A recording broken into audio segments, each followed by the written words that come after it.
part of what I do as a comedian is I'm constantly reassessing my information, making adjustments, and going for the win. Meaning, I feel like one of the greatest formulas of success, whether you're shooting a 2-point shot in basketball or you're an Army field sniper or something like that, right?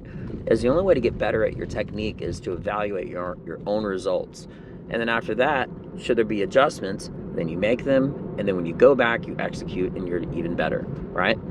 I think that one of the best lessons that I learned in the Army was doing something called an after-action report, which was kind of difficult in some aspects, meaning it was basically after you were done a mission, you're supposed to look at things that you did good at and even things that you did bad at and write them down and make those corrections. But what if you had nothing but like a great day, okay?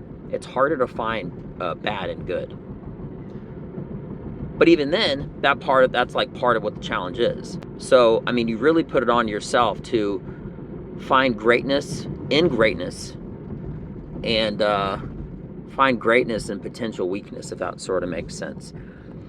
Lately, I've been going through my comedy, and in the comedy world, they call it punching up. It basically means like making your jokes tighter and stuff like that. And I am constantly doing that.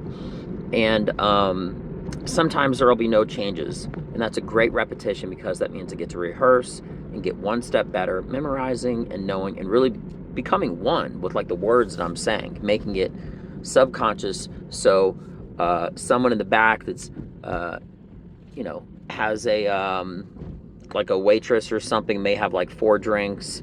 Maybe she gets bumped over, they hit the ground, it crashes, and it distracts everybody except for me on stage.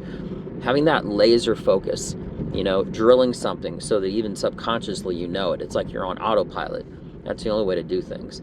Which reminds me, there's actually another podcast I'm going to be doing as far as how to memorize everything. But that'll be next week. Yeah, so last night I basically took 2 full minutes, which is a whole lot if you consider each 1 minute in comedy more or less represents 1 week of work. So in an hour, that's basically an entire year's worth of work or more. It could take 2 hours, right? I mean, how often does a musician come out with a new album? Maybe every year, maybe not. But generally speaking, when you space it out more, which is part of the battle, right? If you space it out more to like once every 2 years, probably better, higher quality. But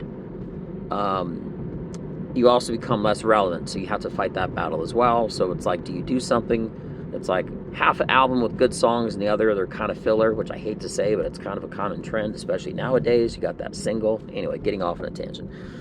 But yeah, whenever I get an opportunity to reassess, recalibrate, and execute and win, I feel like it's one more internal check that I get to do, that you can do if you try it out. So no matter what your sport is or whatever you do, write down what you did good and write down things that maybe were bad, okay? And not even in a big way, okay? Some things may be more glaring, obvious to you, right? Others maybe not. But finding the bad and good is such a challenge. I mean, what if you were like an expert? What if you were like a martial artist, right? You're a UFC fighter, and you win a fight in the first 30 seconds. Okay, and you do it maybe through like a submission. You get a guy, you start trying to choke him, and he taps out. Okay, that's a solid win for you. Very simple, very easy. Okay, but how could you find bad in that good, right? When I look through my material that I know that works, and I'm trying to make it better, it's not easy. Okay, but you still get positive repetitions. Shooting that basketball. Okay. Trying to choke out that guy, metaphorically, or maybe really, whatever, right? Or in my circumstance, in my comedy, because you get to be more in depth with the material. You get to really memorize it. Again, it becomes a part of you. And I'm so passionate about always being progressive and always being better, right? This is one of the biggest contributors to my success and my growing success that I've ever had. And again, I get to say it out loud compared to just knowing it, it makes another imprint, not just on a positive memory, positive reinforcement, right? but it's like you get to hear it out loud. You get to think things out loud. And that's one of the things also that I love about this podcast, is because it's great for the listener, but it's also great for me because I get something out of it, and I'm always down for progression. If you want to be better listening to this stuff, more than likely in some aspect, well, almost, not always, but almost always, okay, there will be something that you can get from it, because that's the only thing I'll ever say. I'm only going to say things that are going to make me better. So if you're selfish, and I said in a funny, half funny, weird way, but if you're selfish in a good way, right? And you're interested in improving yourself, right? I'm not really think that's selfish, but regardless, wrong term, right? Listen to this stuff, because there's always going to be something in there for you, because I'm only going to put stuff in here for me, and it won't be isolated. It's broad. So anyway, y'all have a beautiful day. Thank you so much for your time in advance. I'm Benja Well Done. Until next time, I'm out.